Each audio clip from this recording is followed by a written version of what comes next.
Ayan, mag-amina na tayo. Gusto mong mag-color ng metallic gray sa buhok mo pero di mo alam, no? Gusto mong mag-color ng metallic gray pero mahal sa salon, no? Gusto mong mag-bleach ng buhok pero natatakot kang madamage yung hair mo after. And gusto mong makatipid kaya kinlik mo yung video na to. Tama ang desisyon mo na i-click ang video na ito dahil sa video na ito is tuturuan ko kayo kung paano mag-bleach ng hair sa ating mga bahay at kung paano ito i-color ng metallic gray.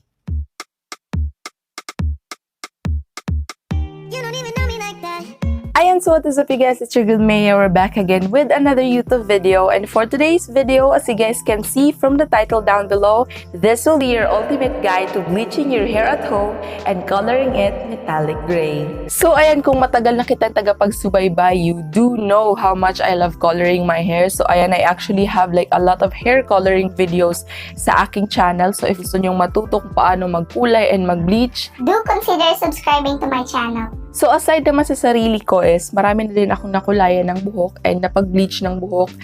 Kasali na dyan yung mama ko, yung kuya ko, yung jowa ng kuya ko, and then yung dalawa kong pinsan. And this time, ang nabudol ko naman na pagpa-color ng hair na color gray is ang aking boyfriend. So as we guys all know, ang dami sa atin na gustong-gustong kulayan ng ating mga buhok pero hindi natin afford ang magpasalon. Kasi mahal na siya kapag sa salon or sa parlor mo na pinagawa. And marami naman sa atin ang gustong sumubok ng DIY na pagkukulay ng buhok and pagbi-bleach pero takot sila dahil hindi nila alam kung papaano ba yung tamang pagkukulay at pagbi-bleach. Kaya marami sa atin ang dito sa YouTube naghahanap ng magiging guide nila. Ayan, kung gusto mong magkulay ng metallic gray sa buhok mo kahit virgin hair pa yan, pwede mong panoorin buo ang video na ito dahil every clip ng video na ito is lalagyan ko ng mga warnings, ng mga notes, ng mga tips, and ng mga instructions. So makikita nyo yan dyan. Disclaimer lang pala, hindi po ako isang hair professional, pero nakapagkulay na po ako ng hair ko multiple times and I have been coloring my hair since 2016. So all of my advices in this video is based on my experience. Ayan, if nakikurious ka on how I turn his hair from this to this, then you may please keep on watching. So ayan you guys, ito nga pala yung mga products na gagamitin natin for today's hair bleaching and coloring session. So unang-una sa listahan natin is itong bleaching powder from Sunbright series, ayan. And meron tayong dalawang oxidizing cream from the same brand. And for the hair coloring, meron naman tayong Bremod Hair Colorant 901 or Metallic Gray, ayan. And yung kanyang partner na Bremod Oxidizing Cream. So ang naging total is 185. So ayan, gagamitin tayo ng disposable gloves para safety ang ating mga kamay from harmful chemicals.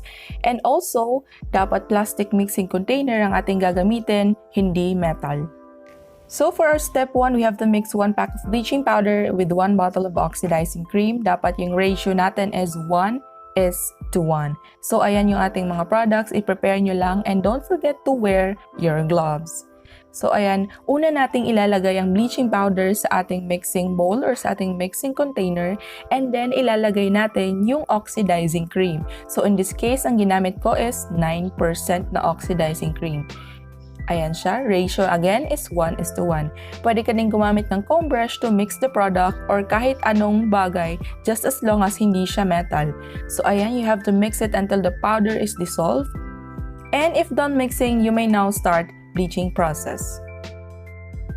So ayan, for the first session of bleaching, mapapansin natin na sobrang itim ng buhok ni Jowa, and ayan, I'm gonna start applying from the mids to ends first, ayan. So ganyan yung ginagawa ko para hindi siya mahapdian on the first application and para na din maging even yung process ng bleaching.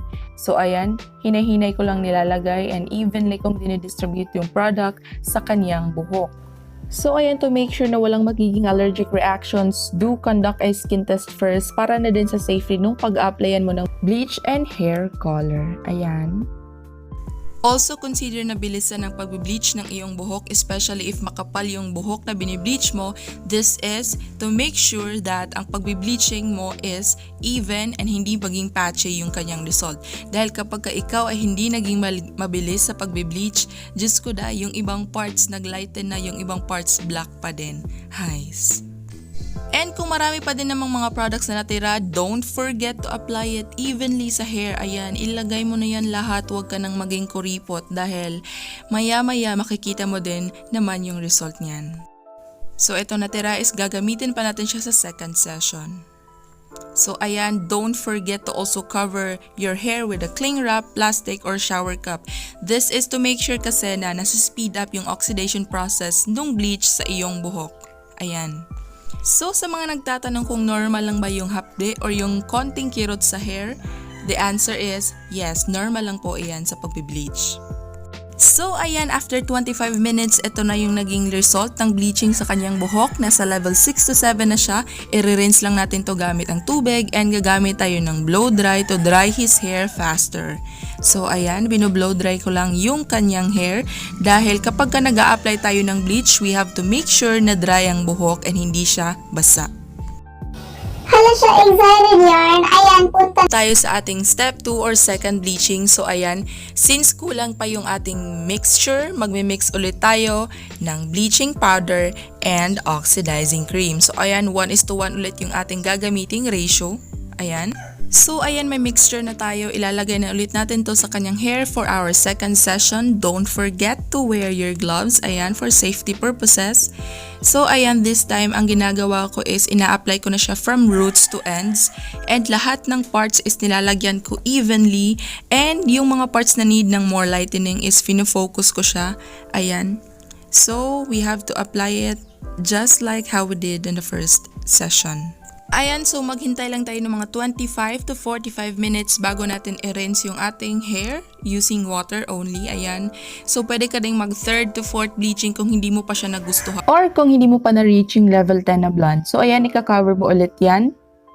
And then after 25 minutes, ganito na yung nagiging result niya. We have to rinse it only with water and ayan, bino-blow dry ko ulit yung kanyang hair because again, kapag ka nag-a-apply tayo ng bleach and hair color, dapat dry yung ating hair. So ayan na siya, self-service ang person. Anyways, for our step 3, we have to mix 1 colorant and 1 oxidizer. So ayan, kumuha kami ng panibagong plastic container dahil may natira pa dun sa mixture natin kanina. So ayan, imimix lang natin itong hair colorant from Bremod metallic gray with the same brand ng oxidizer. Pero kung magkaibang brand, pwede lang din naman. Ayan. So, ayan, imimix mo lang yan until yung consistency is maging creamy. And pwede mo na siyang i-apply sa hair. So again, pwede nating i-follow yung from roots to tips na application ng hair color natin. So if gusto mo pa na mas ma-achieve yung metallic gray, you have to make sure na nasa at least level 9 yung iyong blonde.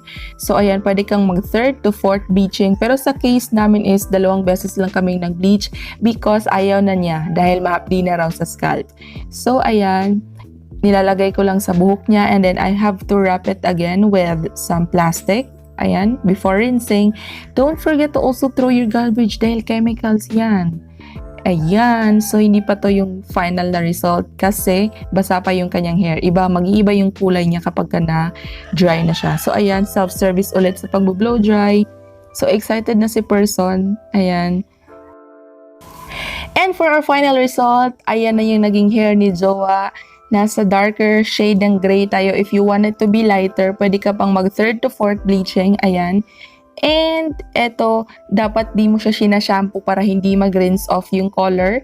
Ayan, pwede kang mag-conditioner na lang everyday para soft ang iyong hair. So ayan. So you guys, if you have hair color related questions, don't forget to comment down below. So ayan, that is all for today's video. If you like this video, please give it a thumbs up. And if you haven't subscribed to my channel, please click the subscribe button and the notification bell so that you get the latest updates from my latest video. Bye!